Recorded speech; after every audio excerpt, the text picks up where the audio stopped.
I prayed a prayer taught to me in my youth, as I stood in the field with my weapon in hand.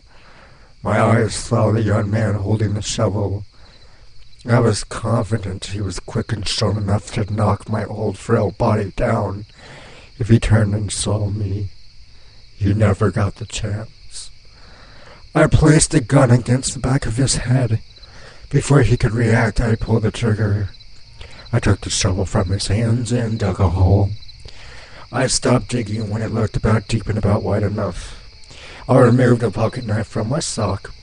I cut his clothes off and placed them under the house. I used them to stuff a scarecrow, or maybe just burn them.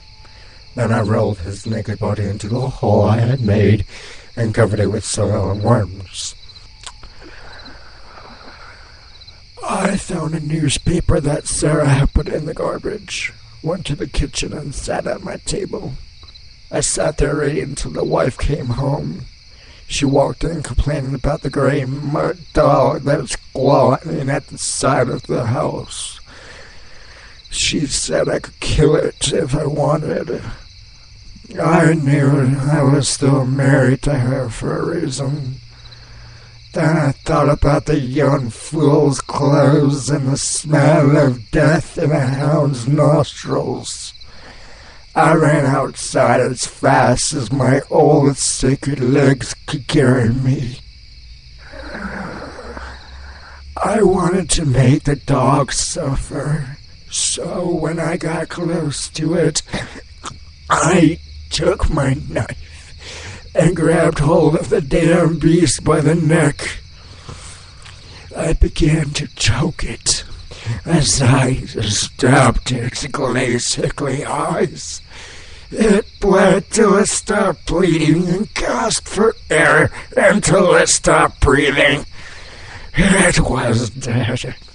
The wife, who had probably come out to make sure my jeans didn't get stained up too badly, was pointing at the house. As one of its last acts, the stupid creature had knocked down a wooden board blocking the space between the foundation of the house. This revealed to my woman a clue to my act. She approached the house and gathered up the torn remains of a white, blood-stained shirt and a pair of jeans, as well as some other less mentionable articles of clothing. "What were these doing here?" she asked in her unusual, unattractive, weak voice. A tag stood out of one of the unmentionable items, and my wife read it out loud. "Ryan Wellcreased." "What sort of infant wrote his name in his underwear?" I shouted in my head. The name searched my wife's small brain for a place in her memory to call home. She finally said, "Was that the boy we hired to do some work for us?" I remarked that the name sounded familiar and thought that my wife's name would look particularly nice carved into a gravestone. I decided against bashing her head into the wall, knowing I would need someone to prepare for my breakfast. I guess he must have got himself into a scuff and lost his clothes. I went into the house to smoke and think as the godliness of the murder faded into the anxiety of a normal man's life. It was 9 o'clock when the pretty girl showed up at the house crying. She said she was looking for her husband who worked my field. He had not arrived home in the hours since his shift had ended. I explained to her that a nice woman had taken him to her home. She left infuriated. My wife, who had overheard me speaking to this woman from the kitchen, asked me about what I had said. When I did not answer, she said, "I hope you burn the body," and went on with her work. I cared for that woman so very much at that moment, and I somewhat regretted my frequent secret desire to see her life end by my hands. Their clothes served no purpose. I could not fit into them. They were used by my wife to make me a quilt, which did not make me unhappy. I sometimes would sit in my rocking chair, wrapped in the quilt, and think about the stupid boy who had died to make it, and how pleasant it was putting an end to him. Soon the world became cold with the winter. I took on workers to assist me in maintaining the grounds. The memory of my past action was fading, and even the quilt could not bring back the feeling of pulling the trigger and killing the man. After much thought, I decided to repeat the crime just once more. Robert, one of the older workers, had a wife who brought him lunch each day. I wondered what it would be like to hide her body just out of the way of the land he worked. I thought about watching him suffer each day. He would be alone and cold, working for a man who had taken his life away, a man who paid him only enough to continue his meaningless suffering. On the first day of December of a uniquely unexciting year, approximately 3 years after my first victim's death, I had a party thrown to celebrate nothing and invited both my employees. I also invited the members of my church. The first hour of the party, I walked in the woods. It was freezing cold, but my blood was afire.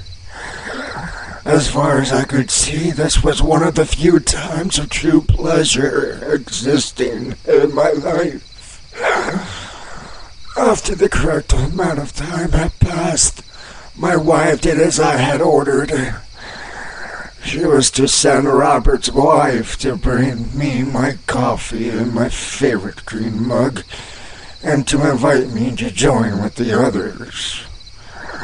I had played on the cold ground of a hiking path and closed my eyes.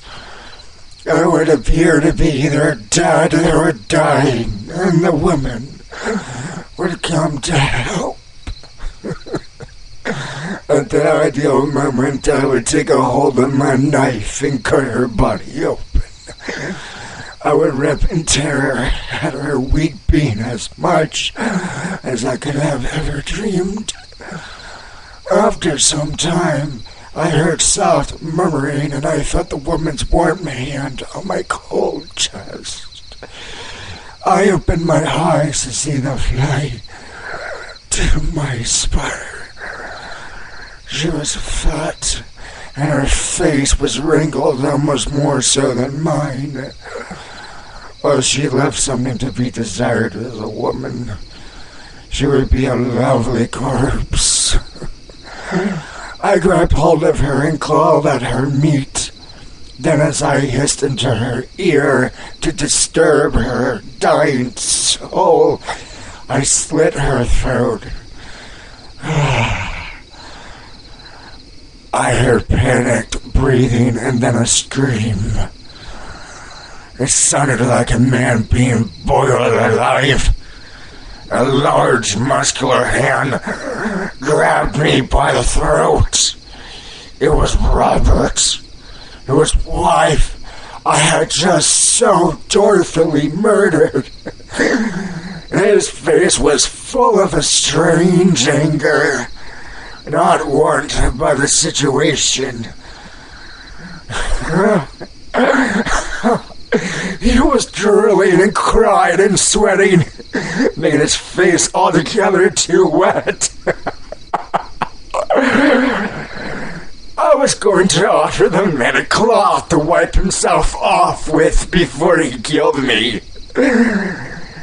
That was the only way I could see the situation being resolved. There was the sound of a gunshot, and my attacker's head split open. In the dark, I could see Sarah holding my gun.